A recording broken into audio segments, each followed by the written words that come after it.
My name is Skåra. I'm 58 years old. I'm from Norway. I originally came from the west coast of Norway, but now I live in Oslo, the capital of Norway. Well, actually, it started with me having irregular heartbeats. I guess you call them atrial fibrillations. And in 2002 and 3, they became almost chronic. So I had a procedure called heart ablation to correct this. And it did correct my irregular heartbeats, but I was starting to feel short of breath afterwards. And then I went to the doctor and complained about shortness of breath. He sent me to the local hospital. They did a bicycle test of me, and to my surprise, I bicycled as was expected for a man my age. But I think the problem was that I was in better shape than the average person before I got sick. And then I felt something was wrong, but still they couldn't detect it because I was still at the average exercise level at that point. It took about 2 years and I got gradually worse. I went to the doctor again. He sent me back. And this time I met with a lung specialist. And he put an oximeter on my finger and we walked from the bottom of the hospital and took the steps up to the top. And then he saw that my O2 dropped dramatically. So he saw something was wrong. So he sent me to the National Hospital in Oslo. And there it only took a day or two and I got my diagnosis. When I was at the local hospital, before they sent me to the main hospital, they had some suspicions of what this could be. And one of the suspicions was PH. So, of course, I went home and looked it up on internet, and it was not pleasant reading. So when I was diagnosed with PH at the National Hospital, it was quite depressing. But my reaction, when I recall, it was not so much of depression, it was more of anger. And actually, I was angry at my own body because I had always treated it well. I had been exercising, I had been eating right food, I was not overweight, I never smoked, I was very cautious with alcohol, and so on. And I was angry because the way my body responded was by giving me a serious and chronic illness. So my first reaction was anger, but then after a couple of days, it was replaced by determination that I would live with this disease, I would live long with it, and I would live well with it. Norway is a small country. Actually, it's geographically, it's fairly big, but when it comes to number of citizens, it's about 5 million. So as you might expect, we don't have too many PH patients. My suspicion is that it's about 200 PAH patients. When I talk to the doctor, they also suspect that we have about 200 people in the country that have PAH that have not yet been diagnosed. Well, in Norway, we have universal healthcare. So everything is paid through our taxes. And it's a very good system. We get excellent treatment. So all the drugs that are approved by the EMA in Europe are also available in Norway. And most patients, they go on double or triple therapy, and it's free of charge. So our healthcare system is excellent. And actually, if you look at the ratings of best countries to live in by the UN, I think we have topped 5 out of the 6 last years. And this year, Norway was rated as the country where people were most happy in the world.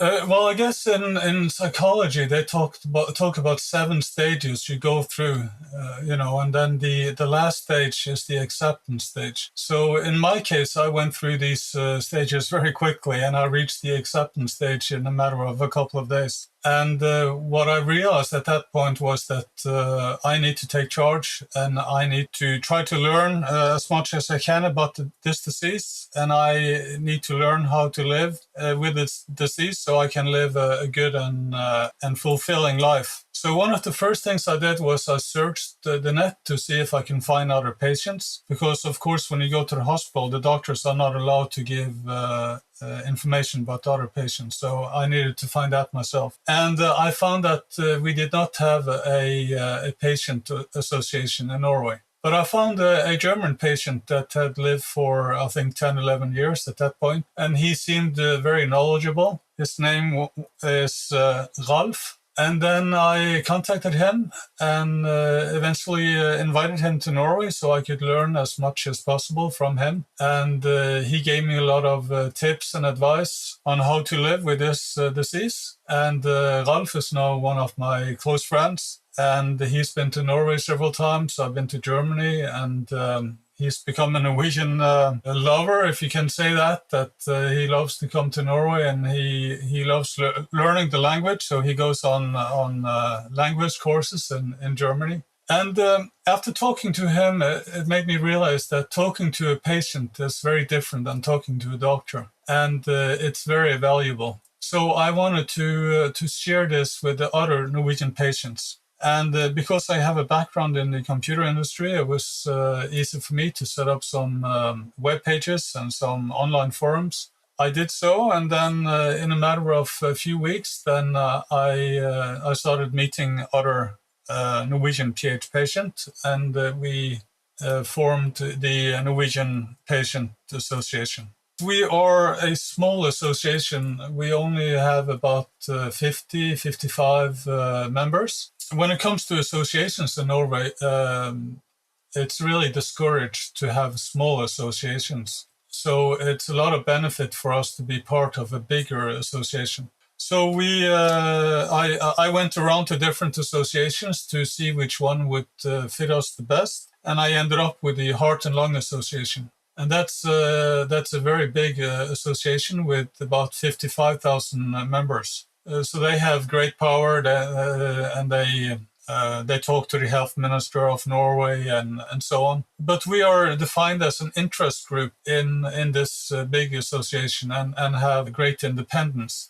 So, we have our own web pages and all this. But anything to do with financing and so on is all taken care of by the big Heart and Lung Association.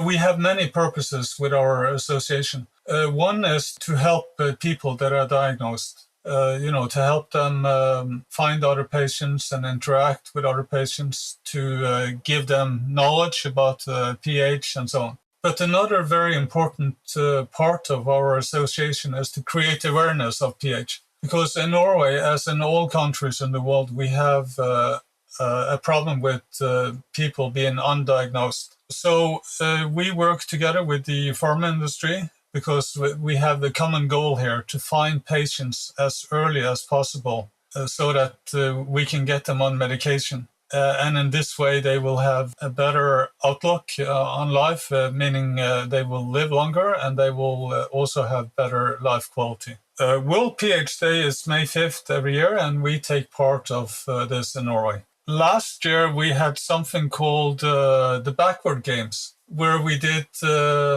sports events backwards. So we would run backwards, we would throw a ball backwards, we would do triple jump backwards, and so on. And the whole thinking behind it is that when a doctor sees a patient that is short of breath, he has to think a little backwards, not think that it's the common thing like asthma or people simply being out of shape, but it might actually be PH. Once I was diagnosed, I realized I needed to change my life a little. I used to be very physically active. So, before I would go biking, and now I go biking with an electric bike.